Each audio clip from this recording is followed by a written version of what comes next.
Hello, everybody, and welcome to another live Argentina discussion. We are going to talk about the Argentine players in the Premier League. We're going to preview them, preview the season, and talk about it all. My name is Roy Nemer of Mundo Albiceleste.com. I am joined by Osvaldo Godoy of Mundo Albiceleste.com. And as always, let us know down in the chat where you're watching us from.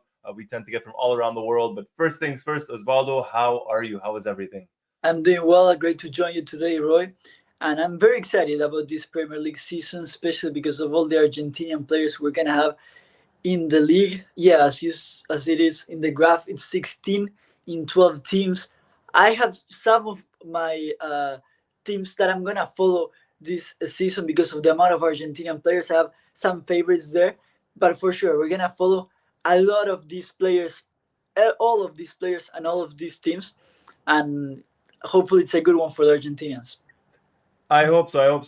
Argentine players are kind of on a track record when it comes to the Premier League in terms of winning a Premier League trophy. We're going to break down all the players, all the teams, and everything. Obviously, the big one is the fact that Julian Alvarez, reigning Premier League champion with Manchester City, no longer at the club. He officially joined Atletico Madrid. So technically, and we'll go through it, potentially, depending on that one team, and that one team being Arsenal, there's a very, very good chance that an Argentine player ends up winning the Premier League once more. So we're going to talk about all of that. Let's get to the chat. Paro Miguel, vamos, as always. Welcome, my friend. BC, if I'm not mistaken, from NYC. Apologies if I mispronounce this. Bergley or Bergley. Let's go. Yes, absolutely. Let's go, my friend. Yeah, we have 16 players in 12 different Premier League teams. So more than 50% of the Premier League teams involve Argentine players. And 8 of them have won the Copa America. We'll take a look at all of them, of course. And the team that has the most Argentine players is the team we're going to kick things off with, ironically enough.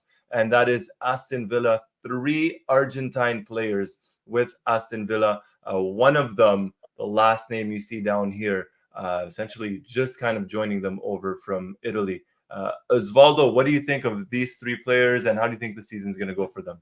Yeah, and this is one of my favorite teams I will follow this season in particular because you have Emiliano Martinez, our hero, our goalkeeper, which he's hoping to take Aston Villa to the next level. Also, not only in the Premier League, but now competing in the Champions League. Then you have someone like Emiliano Buendia, who is coming back from an ACL injury, a very severe one that had him out of last season entirely. And then you have Enzo Fernandez, who is coming from Juventus. He's been playing on loan in Frosinone. And it's going to be interesting to see how much he plays. I think he's going to be more of a rotation in that midfield, especially with Aston Villa playing both competitions. I don't see him starting. It's going to be interesting to see if Buendia comes back and to be that number 10 that at some point he was before his injury. He was even at some point considered for the national team. So it's going to be interesting how Buendia returns of his injury and Barrenechea has some minutes. Yeah, I think we're going to see, I'm excited. I always love to watch Emiliano Martinez, and now with 3 Argentine players, definitely going to keep an eye out on them. And, I agree with you. Martinez has that mentality. Now he's going to be playing in the Champions League. He's going to be the starter. Buendia, as you mentioned, just coming back from injury. He's someone that is versatile and can be a great addition to the Argentina national team if he does ultimately end up getting included. So definitely keep an eye out on him. As for Barrenechea, he's someone that, you mentioned the 3 competitions with the FA Cup, the Champions League, the Premier League. I think he'll definitely get some minutes, maybe in the FA Cup or more as a substitute. I don't necessarily see him being a starter for Aston Villa, but I could definitely see him getting some minutes throughout the season. Whether that's enough for him to ultimately get called up to the national team, I don't know. The midfield is pretty stacked for Argentina, but still, it's another option to have. Yeah, and that's the thing, because Barrenechea, when we talk about those young players, of course, he's not old, but he's not as young as when we talk about Matias Solé, Lucas Romero. If I'm not mistaken, he's 22, maybe even 23. Um, and he has to have some minutes in order to be in the consideration, if he wants to be in the consideration, of course, of Scaloni, because in that position we have Enzo Fernandez, Mac Allister, the two current World Cup champions with Leandro Paredes, and also some future players with great potential like Ezequiel Palacios and Alan Varela. So it's for sure gonna be difficult for him to be into consideration if he doesn't start having minutes in a great team as Aston Villa. Yeah, no, absolutely. And you never really know what could happen throughout the season. It's going to be a long season. We have World Cup qualifiers starting in less than a month, and then 2 more in October, 2 more in November, and then it restarts next year. So this will be a long season. Maybe by the end of it, who knows? He might end up getting called up to the Argentina national team. But I just checked. He's 23 years old. He's still young. Don't get me wrong. As you mentioned, he's not. Yes. He's not old. But you mentioned some of the names. You mentioned Palacios, Paredes, Enzo, Mac Allister. Those are the names he's going to be competing with. Varela. Those are the names he's going to be competing with in midfield to end up cracking the team for Argentina. And then you have Buendia, who's only 27 years old. I thought he was a little bit older. And yeah, in the last year, when we talk about names and potential players for the national team in the future, we didn't mention him, to be completely honest. And I think it was a mistake because, yeah, he comes from a very long injury. Hopefully, it's kind of uncertain how is he going to come back. But before the injury, he was playing incredible. He was in the consideration of Scaloni and the national team. So we hope him to come back at a great in great form. I think Aston Villa has a really good coach in Unai Emery. Also, a good teammate as Emiliano Martinez with a great mentality. Hopefully, this can be the season where Buendia comes back at that level that he had before his injury. Oh, fingers crossed. I remember when he played for Norwich. And side note, I fully support Norwich. Have for several years. I watched him a lot when he was there. And when he ended up making the switch over to Aston Villa, it was exciting. And he was one of the better players, going into the Premier League. And then he had, that injury, and he was called up for Argentina and never really played. He played one match, and that was before the World Cup even. And he hasn't been called up since, and it's been all injuries with him. So if he could have a good season again, I think he could be a very, very good addition to Argentina in attack, in midfield, on the wing. The talent is there with him, of course. The talent is there. Let's get to the chat here. Alpha Omega, welcome. Says, although he might not be a starter, I'm excited to see how Enzo Fernandez plays in Aston Villa. I think he has big potential. What do you think? I think overall he has the potential, of course. I think he has the potential to do well. Yeah. And again, don't get us wrong in the way that we don't say he's that old. We're just talking about who he is competing against. But yeah, I think he has a great potential. He's still very young, and hopefully he gets those minutes that he didn't really have in Juventus, in Frosinone. Yeah, he was able to have, but now at a better level, I would say, because Aston Villa is playing. It's a bigger team in these days than Frosinone. Yes. With all due respect to them, of course, definitely. Moving on to another Premier League player, and this one is somebody that we've spoken about in the past. Somebody that, in my opinion, maybe should have been picked for the Copa America, and this is Marco Senesi, the center back. He had a good season with Bournemouth last time around. He was part of kind of the team leading up to the Copa America. He got injured in the friendly matches, wasn't selected for the Copa America. What we saw at the Copa under Scaloni was, Lisandro Martinez starting in place of Otamendi. Maybe that means Otamendi is starting to get phased out a little bit, at least as a starter. How do you see this season going for Senesi? What do you expect from him going into this?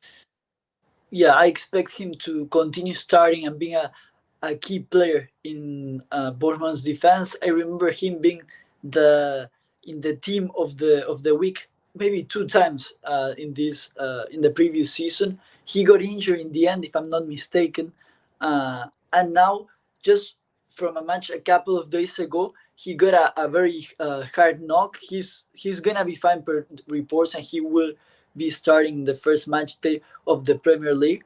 It was nothing really, really serious.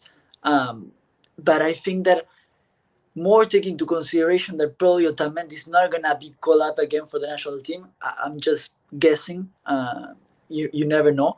But I think that him with Medina, with Valerde of Marseille, all those players are going to fight for a spot. Maybe not in the lineup, but yes, in the squad of the Argentina national team. Yeah. Oh, yes, absolutely. He's going to be fighting for a spot. You mentioned Balerdi, of course, with Marseille. Senesi is one that, I think he offers a lot to the team. It's been odd with him. He was selected for the Finalissima, and he was selected for the friendly match right after that. I believe it was versus Slovenia, where he played. He made his debut. And then ever since, he's never really been part of the national team much.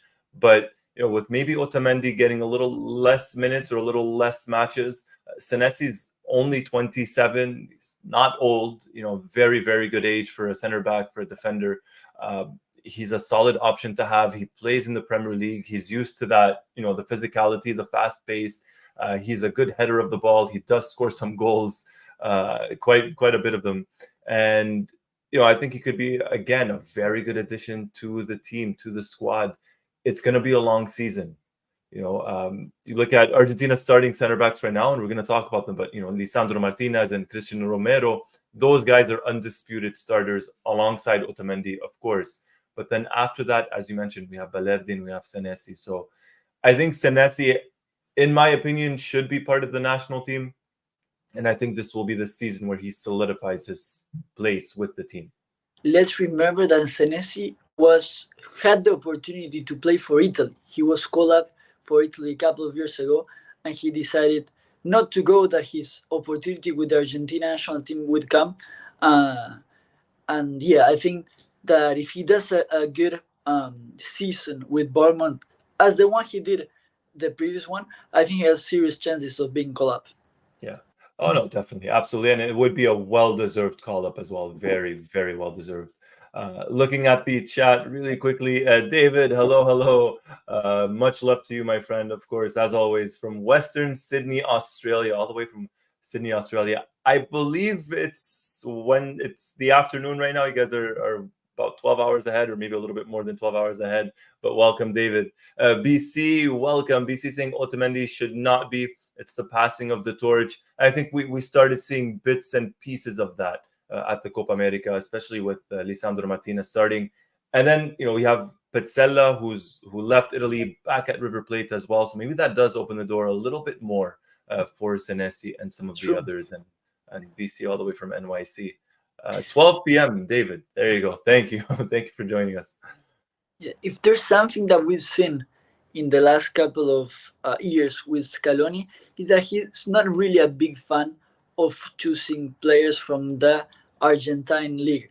And it makes sense. I mean, the European leagues have a much better level than the Argentinian league. And I think that Petzela's move to River can be also another thing that could be in favor of Senesi when it comes to being called up for the team. Yes, I definitely see that playing to his advantage. And as you mentioned as well, it shows his, when you mentioned the fact that he was able to play for Italy, it showed his loyalty as well. And, he is patient, and hopefully it pays off.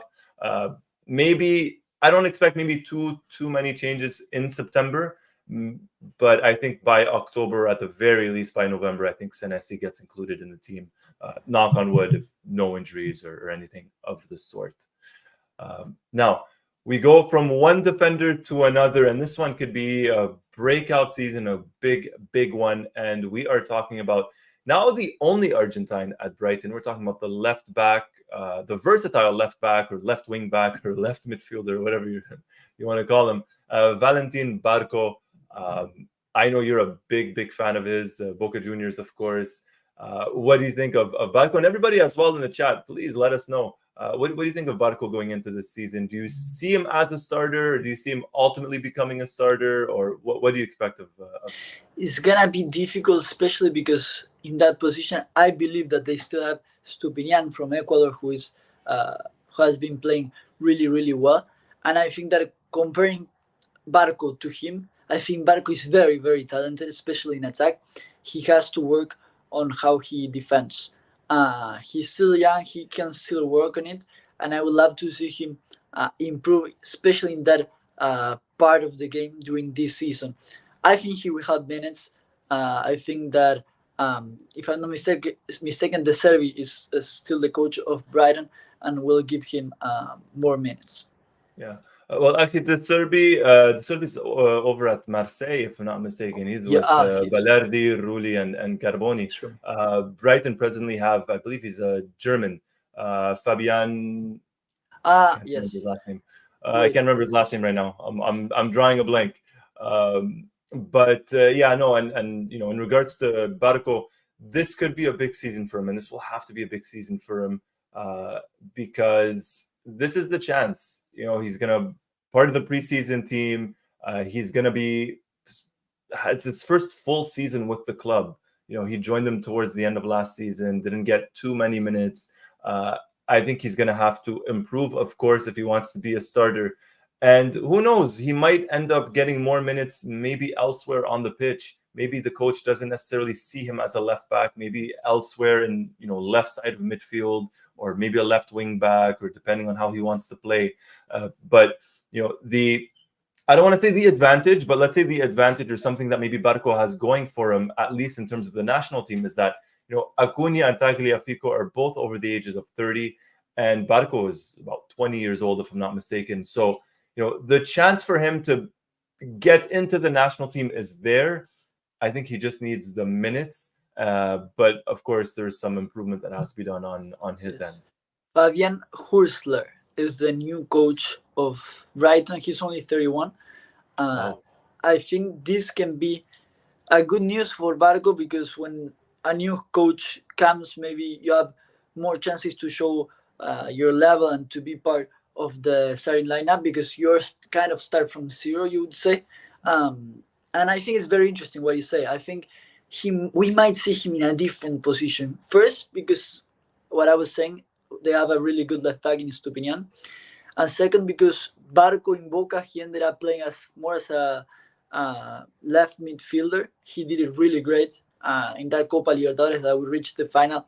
I say we because I'm a Boca Juniors fan. He played very good in that position. He was one of the best players of the cup. So I wouldn't be much surprised if we see him in a different position. Yeah, his versatility is an advantage, right? He's not strictly a left back. And if ever Brighton need a goal, he's not bad to bring on. He's good with the crosses. You know what I mean? He's very, very tricky on the ball for a defender, for a left back. Let's get to the chat. Calvin, hello. Welcome, Calvin. Thank you for joining us. Thank you, everybody, for joining us. Let us know down in the chat below where you're watching us from. And we are continuing on. So we've gone through Aston Villa. We've gone through Bournemouth. We've gone through Brighton. And up next is none other than Enzo Fernandez, the Copa America winner. Enzo Fernandez with Chelsea. He made the news off season after the Copa America for different reasons, of course. That appears to be behind him, behind everybody, part of the preseason tour with Chelsea. According to some reports, he could even end up becoming one of the vice captains at Chelsea. What do you think of Enzo Fernandez? Obviously, Chelsea kind of struggled as a whole last season, and he suffered a little bit, especially with the injuries. But going into this one, what are you expecting from the 2022's World Cup Best Young Player? Yes, and this is another team that I will follow closely this season because of many reasons. One, Enzo Fernandez, I want to see where the new coach Enzo Maresca is going to play him because with the Argentina national team, especially in the World Cup, we saw him playing more as a defensive midfielder. Lately in Chelsea, we see him almost as an offensive midfielder, trying to reach the box a lot more and be more participative in that moment of the play. So I think it's gonna be very interesting. Based on what you said before, yeah, everything seems to be now well between Enzo Fernandez and his teammates. He was the captain in one of the friendly games, or in the last friendly game of Chelsea. I think he played well. And yeah, he's in a team that has not been playing well. They changed coach. Now Pochettino is not the coach anymore.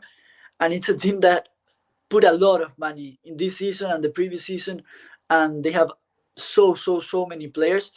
So we hope that for Enzo Fernandez in particular, that amount of money spent can also translate into a better play from Chelsea, who, if I'm not mistaken, the last season they didn't even make the Champions League like positions.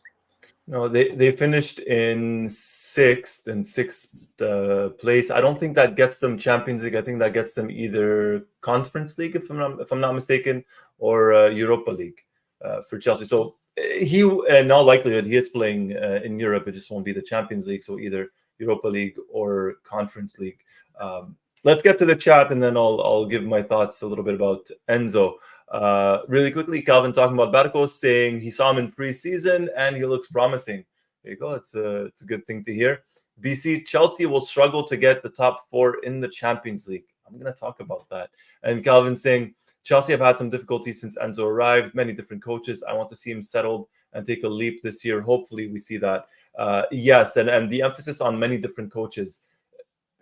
Enzo has been with Chelsea for just over 2 years, or no, not even, sorry, about a year and a half, since January 2023. He's had, if I'm not mistaken, about 4 or 5 different coaches during that time, which, wow, that in and of itself it's crazy for any player to really adapt, especially when you consider a new league, a new culture, a new team. But, I'm hoping, because you mentioned they spent a lot of money, and they spent a lot of money. And I was looking at their squad earlier when I was compiling the list of players. They have, they have, if I'm not mistaken, the biggest squad in the Premier League. It's ridiculous the amount of players that they have signed. And that's just the ones that they have right now, excluding the ones all known. As for Enzo, you mentioned it. It's going to be very interesting to see where he plays on the pitch. Is he going to be more offensive like last season, more of an attacking midfielder? Is he going to be more of a defensive midfielder, more of a central midfielder? Because he's shown that he can play in those positions, right? He showed that at River Plate, showed it last season at Chelsea, with Argentina, Defensa Justicia. So it's going to be interesting to see where he plays. I'm hoping Chelsea as a whole can play well, because that just means that he's going to be surrounded by players upping their form, and that's only going to help him, as opposed to, him always helping the midfielder, always helping the team. You like to see that balance. They're definitely going to be a team that I will be watching very, very closely. And fingers crossed for him, he can stay injury-free. His Copa America started off a little bit slow, and he got better towards the end. He kept getting better as the tournament went on. He's in good form. Just came back from injury from the end of last season. So fingers crossed he does well. Yeah, and it's true what you said. We hope that also his teammates can, for example, the attackers can finish most of the passes he did last season. For example, maybe the strikers didn't finish that well, or also some mistakes in defense can be solved for this season. And if those things happen, I think that Enzo Fernandez is going to have a really great season, because I don't believe he really played that bad last season, especially when he had the ball and he was able to put those incisive passes. I think he did great. He also didn't have much of a good teammates when it comes to finish those plays. Yeah, no, he easily could have had significantly more assists than he ended up having, had the finishing been better from Chelsea's forwards. And they've struggled for years and years with number 9s, and the number 9 curse, or it's been hit or miss with them. And from Crespo to Shevchenko to Drogba to Torres to every single number 9 they've had, it's either been hit or miss. So, fingers crossed for Chelsea, and specifically for Enzo Fernandez. It's a very good season for them. 89 J Stubbs, welcome, saying go Liverpool. So we have a Liverpool fan in the house, and saying Enzo in the Conference League is gross. It's a competition he can definitely try and win. It's a competition he can go for. Moving on from Enzo Fernandez, we have somebody who recently made the move from Brighton over to Leicester City. Facundo Buonanotte. This move kind of surprised me. I thought he'd stay at Brighton. He didn't have the best of seasons last year, and he hasn't always impressed. At least me, he hasn't impressed me with Argentina and the couple of times he's gotten the matches, but still young, very promising. I mean, what do you think of Facundo, Osvaldo? I think that if you take into consideration some of the incorporations of or some of the moves of the different players to Brighton in this transfer market, you kind of understand why he goes on loan with to Leicester City.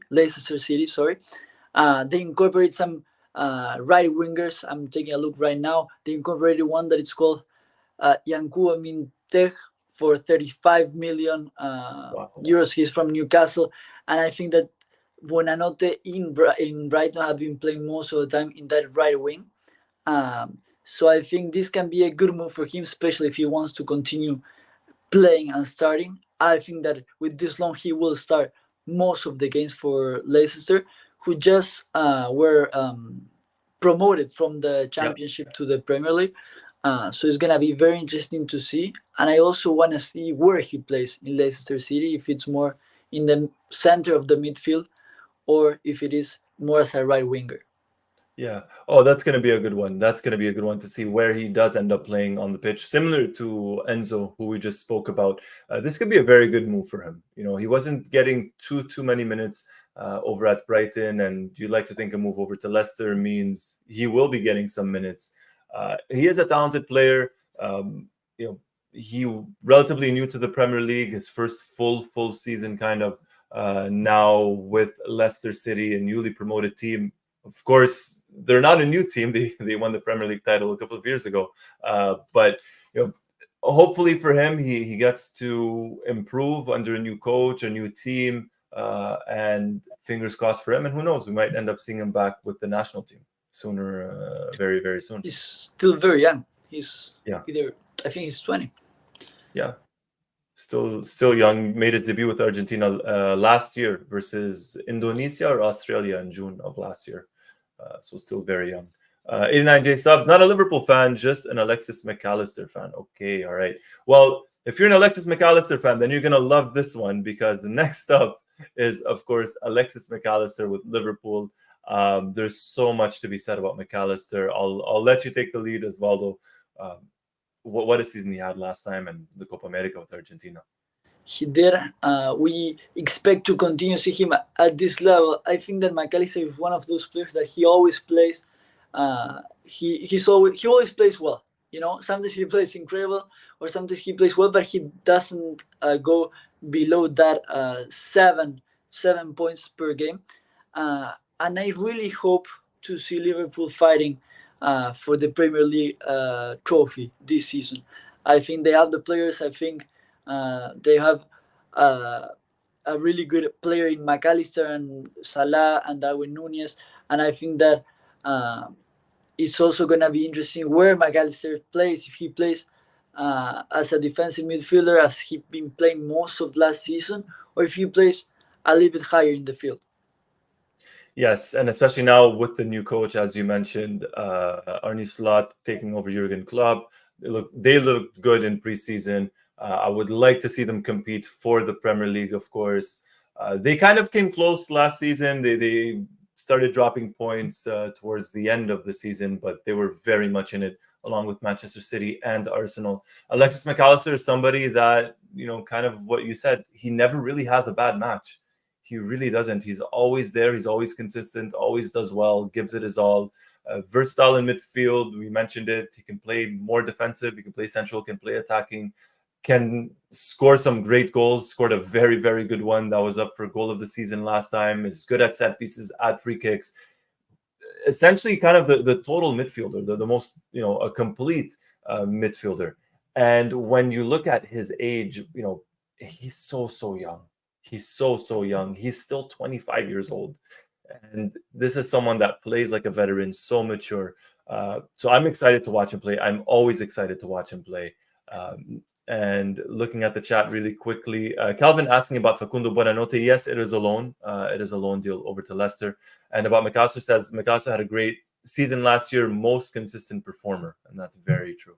And out of those qualities you mentioned about Mac Allister, those that surprised me the most are those defensive ones that he acquired in this last couple of years. Because when he was playing in Argentinos Juniors, in Boca Juniors, he was more of a offensive midfielder. But now, if you see the way he defends, it appears like he always played as a defensive midfielder. He defends in a he knows where to be. He fights for he's in those challenges and gets the ball back, as if he always played as a defensive midfielder. Yeah, he's so experienced, so experienced. He's not a defensive midfielder by nature, but when you see him playing there, he picked it up so quickly, so quickly. Let's continue. Rohit asking about Claudio Echeverri. We're going to talk about him, I guess, when we get to Manchester City, which, I mean, actually is up next. It's right now. No Julian Alvarez for Manchester City. They do have one, but unsure if he's going to stay at the club or if he's going to go out on loan. What do you think of Perrone?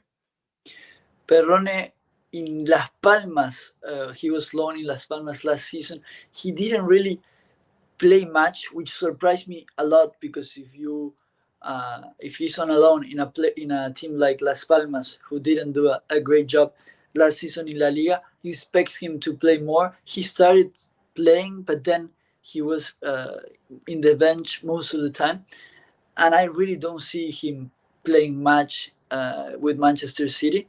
I always thought he was a really talented player, very tactical and with great technical skills. But I don't see his future in Manchester City. Maybe he should. I don't know if he has a couple of days before the transfer market closes. Yeah. Maybe a move for him would be ideal. I think so. And this was a move initially when he joined them over from Vélez, if I'm not mistaken. You get excited, you're joining Manchester City, but was he really always going to get minutes? Not necessarily. You mentioned he went to Las Palmas on loan over in Spain. Didn't light it up, so to speak. Wasn't great. He took part in a preseason game for Manchester City. I don't know if he's going to ultimately end up staying with the club or if he's going to go on loan. If he does stay at Manchester City, I don't think he gets many minutes, if we're being honest. I don't think so at all. Yeah, I don't know why. Maybe they don't. I mean, Manchester City, the owners are the City Group. They also own Girona. Yeah. You have a player like, I never remember if he's called Savio or Savinho, the one that is now playing with Manchester City. Yeah, Savinho. And, he played in Girona last season. He did a really good job, and now he moved to Manchester City. Maybe that would be a good move for Perrone, maybe going to one of either Girona, maybe New York City, Yeah, over to the MLS. It could be. And he's still young. He could still very much develop. He's only 21 years old. He'll be 22 in January. So we'll see. Hopefully for him, he does end up leaving City, even if it is on loan, just to get some minutes, to get some game time. Yeah, and then Claudio Echeverri is a Manchester City player, but he's on loan to in River Plate. He's gonna play the rest of the Copa Libertadores, which I think River Plate plays tomorrow. And Marcelo Gallardo, new coach of River, has him in consideration. He might start tomorrow.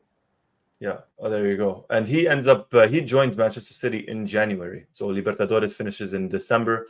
He joins them in January. So 6 more months for him, or just about 6 more months, until he's in the Premier League. Let's look at the chat. Rian, hello. Welcome, my friend. Rian and Rihanna. Thank you for joining us. So continuing on, and these are the reigning Premier League champions, of course. Could they retain? They have a very good team, of course, to do it. But their neighbors in the same city, Manchester United, Lisandro Martinez, Alejandro Garnacho, they just faced off in the Community Shield. Lisandro, an undisputed starter, I guess we could say now, for Argentina and for Manchester United. Alejandro Garnacho, part of the Copa America winning team for Argentina, scored a great goal in the Community Shield for United, had a breakout season last time, scored United's first official goal of the season this time. I don't know about you, Osvaldo. I'm expecting great things from Garnacho, and I mean, of course, Lisandro Martinez, of course. Yeah, this is another team that I will look and watch for sure this season. I really like what I saw in the Manchester City against United in the Community Shield. I think Lisandro Martinez played a great match. He then scored the penalty. Garnacho, he was the man of Manchester United. He was the man of the match. And he did that incredible goal. I think that with that goal and then scoring the penalty, he should be a star, at least in the first couple of games. He earned it. I don't know what else he has to do. Yeah. And it's gonna be really interesting to see how they play. If they're able to fight for the league, I think Manchester United. Uh, I don't know if they can do it, but with these players, you kind of might aim for it. Yeah, look, as a club and then the history and everything, of course, they're going to be aiming for the Premier League. For being realistic, I don't think they win it. I would not necessarily be opposed to them winning it. I just don't see it. But of course, crazier things have happened in football, so you never really know. Lisandro Martinez now, I guess, with De Ligt as the other center back. So that's going to be the pairing there. That's going to be a very, very good partnership to watch. Garnacho is an interesting one for me. I've always been a fan of his since, finding out about him. I've always been a supporter of his. He's someone that can play on both the wings, whether it's for Argentina or United. Very good goal scorer. He's still raw, still very young. He does miss some chances, but he does have an eye for goal. And he easily could have had a goal and an assist in the Community Shield versus City. BC saying Garnacho needs 20 goals or 20 plus goals to save this United team. It's crazy, and I don't know if I'm biased in saying this, but in my opinion, he's probably their best forward. He's probably their best attacker, at least in form. That's how good he has been. And he has that confidence in him, which is a good thing to have and a good thing to see. Calvin saying Garnacho has been pushing to start every season, and when he plays, he makes an impact. He has. And Rihanna saying at least 15 plus for him. If he can be a regular starter for United, play well, continue to grow, who knows? Maybe get 10 goals this season. I'll be very, very content with Garnacho. Yeah, and let me mention something that I remember from Licha Martinez. I was actually watching an interview that an Argentine journalist, Juan Pablo Varsky, made to Sebastián Becasese, the former assistant coach of São Paulo in 2018. And Becasese was talking about how Lisandro Martinez, and this talks about the mentality of a player like Licha Martinez. The first practice with the Argentina national team, he went to Becasese and asked him, what does Otamendi has that he didn't have? That was his mentality. He already had his first practice with Argentina, and he already kind of didn't understand in a good way why Otamendi was starting and maybe not him, or he was asking Becasese what to do to improve and to be a starter of the national team. And you're talking about the first practice with Argentina. That's the mentality he has, and that's the mentality you love to see in a player, and especially in a center back. If he can stay healthy, and I'm convinced he's already one of the best center backs in the world, but if he can stay healthy, he is unplayable. Him and Cuti Romero, and we're going to talk about Romero in just a second, but he is so good, that mentality. And he always gives 110% in every single match. So it's going to be fun to see. United are going to be interesting to watch this season. I don't know what to expect from them, if I'm being honest. But I know it's going to be entertaining either way. Let's get to the chat. BC asking about Seba. Seba will be on eventually. He's on holiday and some work, but he will absolutely be on. Ario, welcome Ario, saying Claudio Echeverri has something special in him. He does. He truly, truly does. All right. Coming up next, we have Nottingham Forest and Nicolas Dominguez. Maybe the most forgotten Argentine in the Premier League, I suppose. 26 years old, central midfielder, previously at Bologna over in Italy. It's his second season, if I'm not mistaken, with Nottingham Forest. what do you expect with from Dominguez this season? Obviously, a lot of competition in midfield if he wants to make the Argentina team. But do you see him maybe doing well, ultimately getting that chance, or you think it's going to be a little bit difficult? Yes, I honestly see him starting. It's gonna depend on what the coach think, of course, and how many minutes he has. But I think that, as you were saying, yeah, we kind of forgot a little bit about Dominguez. It's true that in the midfield there's so much competition, and there's incredible players like Dominguez, and we still don't talk much about him because there's just a lot of competition and a lot of players that are doing even better. Um, but yeah, he was called up for the national team, even with Scaloni. I think he was called a couple of He times at the beginning. he won the Copa America in 2021. He He was was part in of that. the squad. He was in the squad. Yeah, yeah. But after that, he didn't really was called up, and no one really mentioned about Nico Dominguez should be called up. So I guess for him to be again in the consideration because he's still very young and he's still very talented, he has to start playing more and more minutes, and it would also depend on Nottingham Forest position in the standings. Because in the last couple of seasons, maybe they were in the bottom of the table, the bottom of the standings, Yeah. and when you have to call up a player, um, you also want their team to be doing really good, and that's how you also realize that if the team is playing well, then the player is playing well, and that's gonna be also important for him. Yeah, he's you mentioned we spoke about it about how he was part of the Copa America called up initially under Scaloni, and even prior to joining Nottingham, he was doing well with Bologna. He was their captain, and a couple of people wanted him, called back to the national team, and he's a very good player. But as you mentioned, it's down to the team. A lot of it is really, really down to the team, and it's not like Gonzalo Montiel, who was with Nottingham last season, but on loan. He's not with them anymore. It's not like a Montiel where maybe the team wasn't doing too well, but Montiel was already part of the national team and we know what he brings over. With Dominguez, it is a little bit more difficult because of that competition in midfield. They just made it into the Premier League once more. They finished in 17th place, so the last spot to save them. They were really in that relegation zone.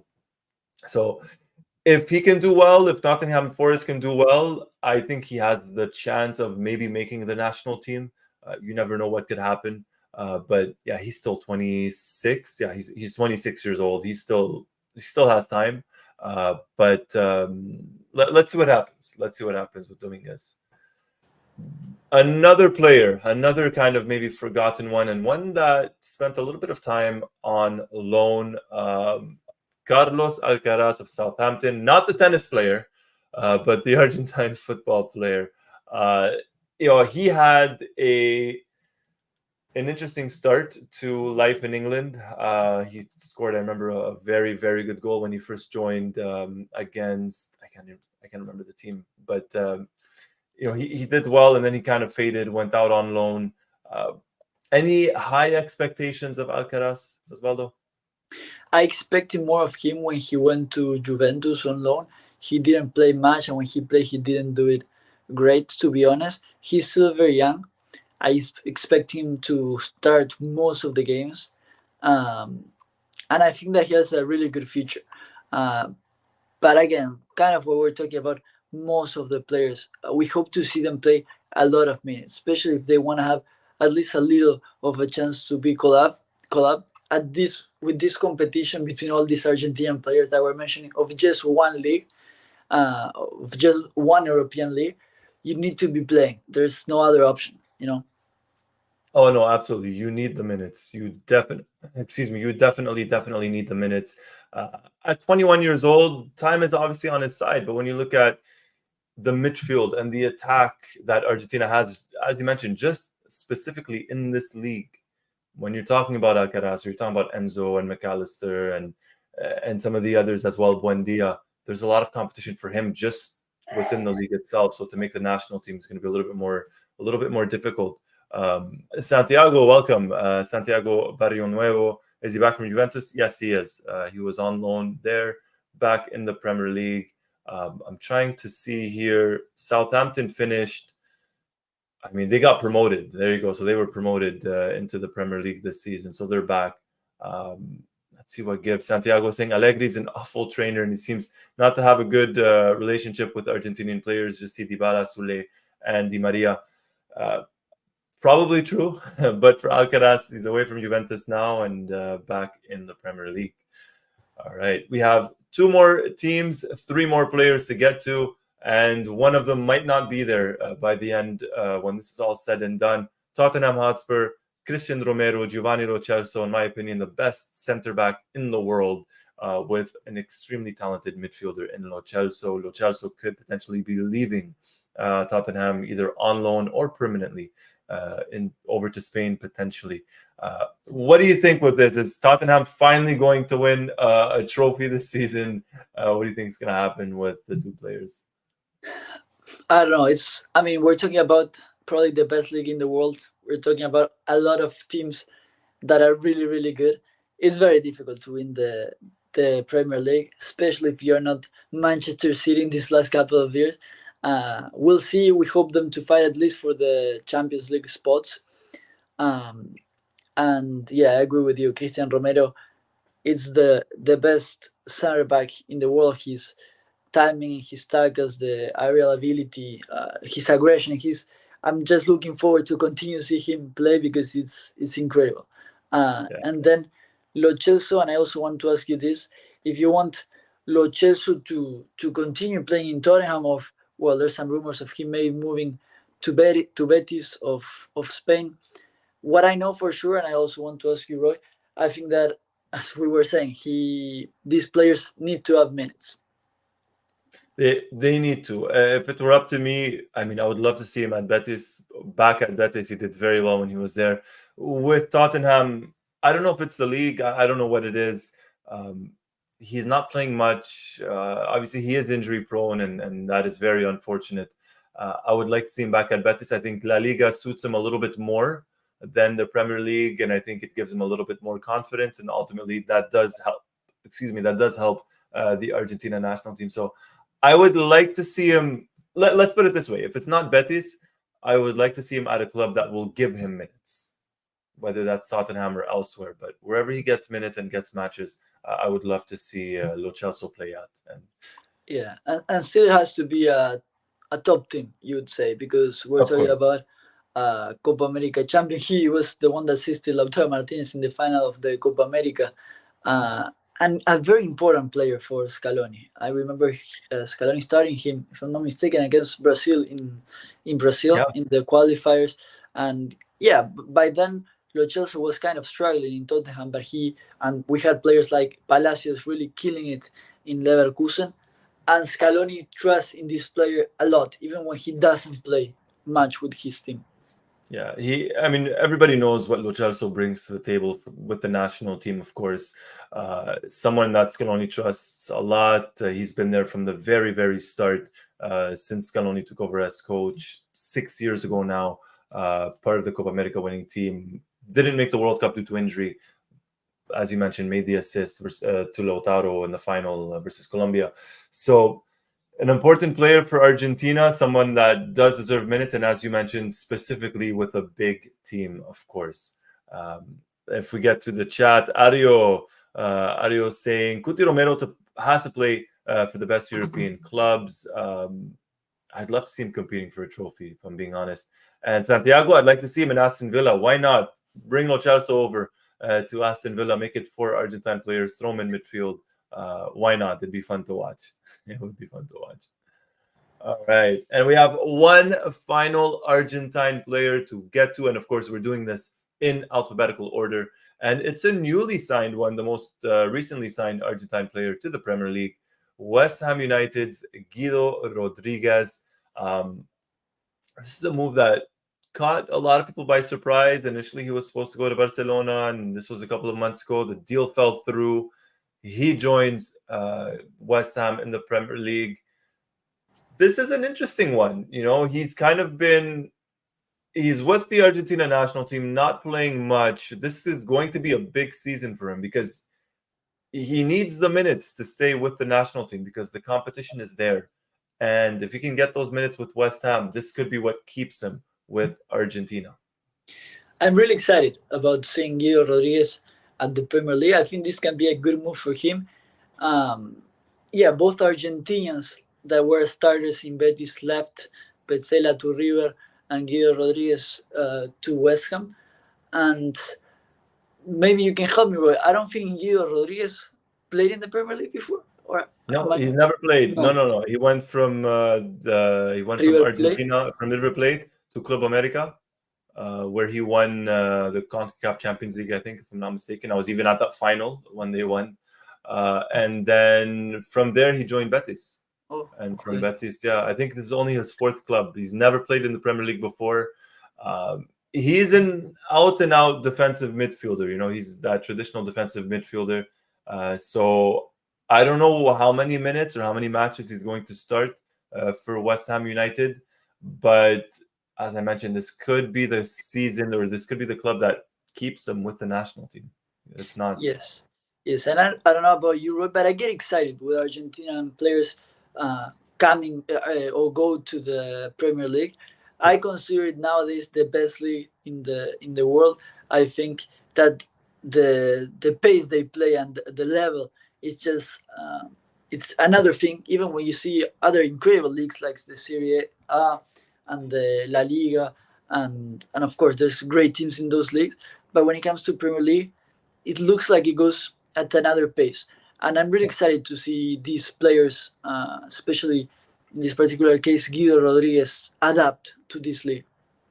Oh, very much so. Very, very much so. And, you know, at one point, Argentinian players, not that there weren't a lot in the Premier League. We always had a couple of players here and there playing in England in the Premier League. But you know, a lot of them were either in La Liga or more specifically in Serie A over in Italy, right? Those were the two leagues where you often find the Argentine players.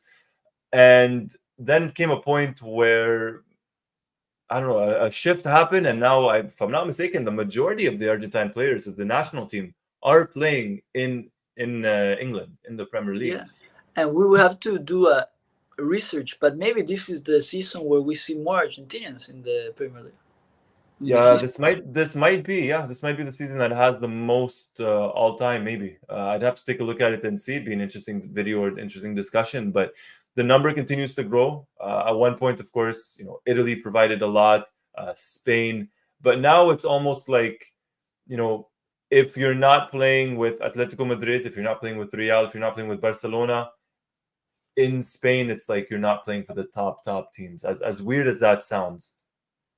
Even though there's some very good teams over in Spain, but it's all in England now. It's all in England. You mentioned the pace, you mentioned everything. I do consider it the best league in the world for different reasons. I do consider it the best, but the number of Argentines that are there just make it that much more interesting if you're an Argentina fan.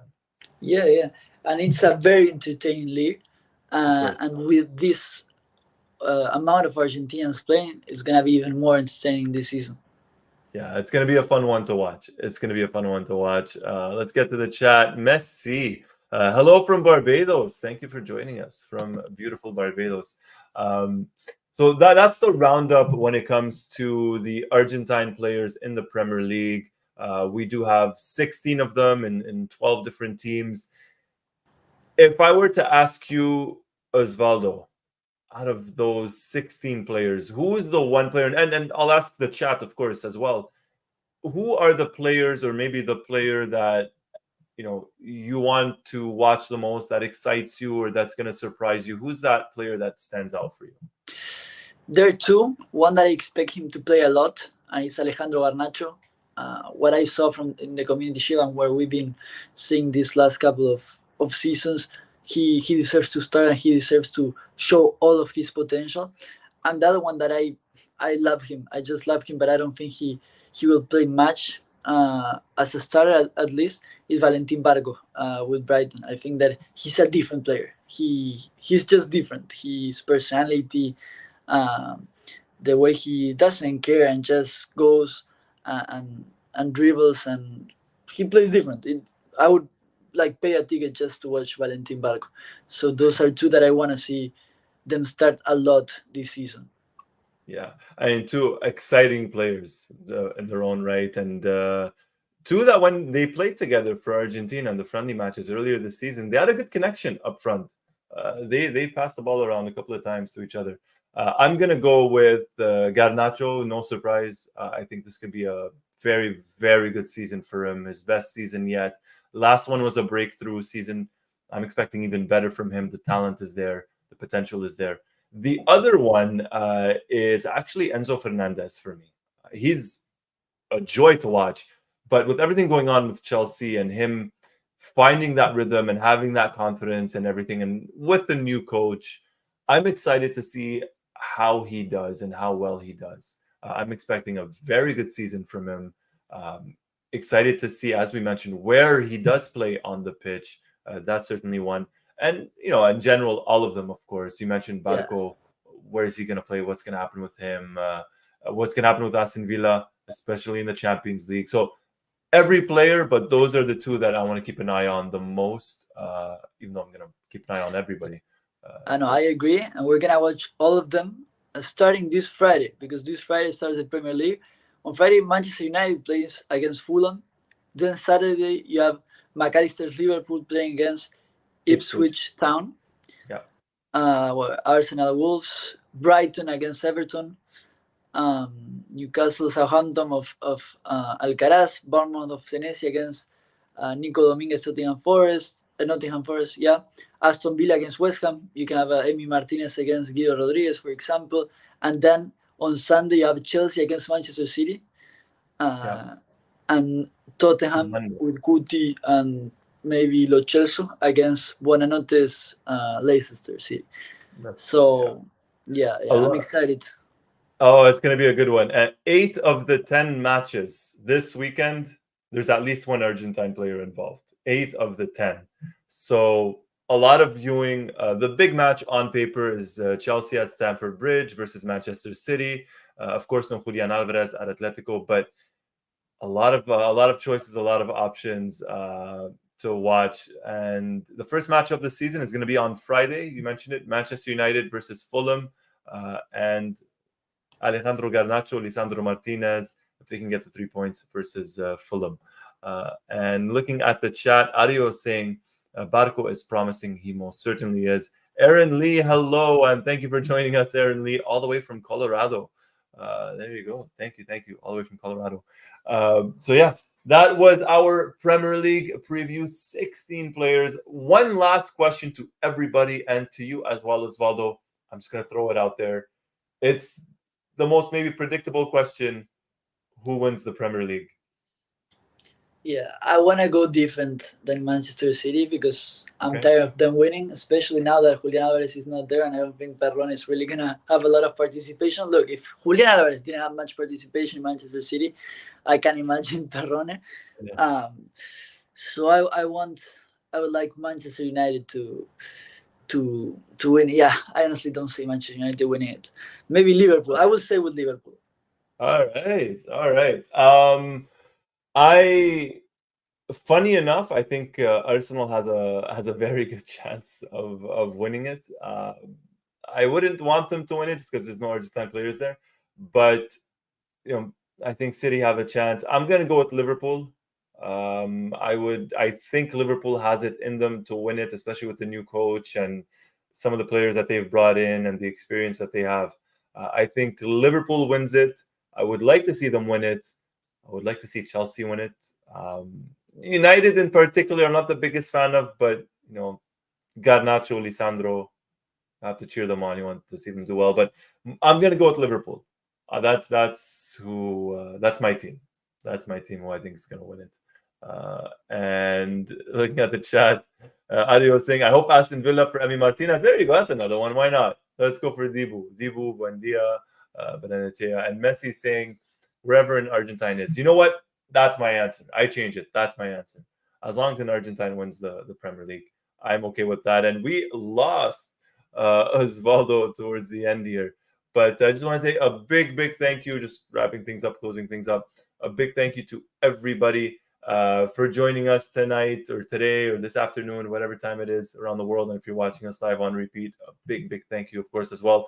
Make sure to hit that thumbs up, hit the like button, hit the subscribe button, hit the notifications button to be the first person notified as soon as a new video drops. My name is Roy Nemer. I was just joined, but just got off with Osvaldo Godoy, also of MundoAlbiceleste.com. So a big thank you for everybody. Until next time, we have a lot more coming up. Weekly reviews, performances, everything in regards to Argentine players. We have the World Cup qualifiers starting up in less than a month. The list coming out in just about 2 weeks' time, even a little bit less so. We got a lot of discussion, a lot of things. So hit the subscribe button. You don't want to miss it. Until next time, take it easy, everybody, and take care.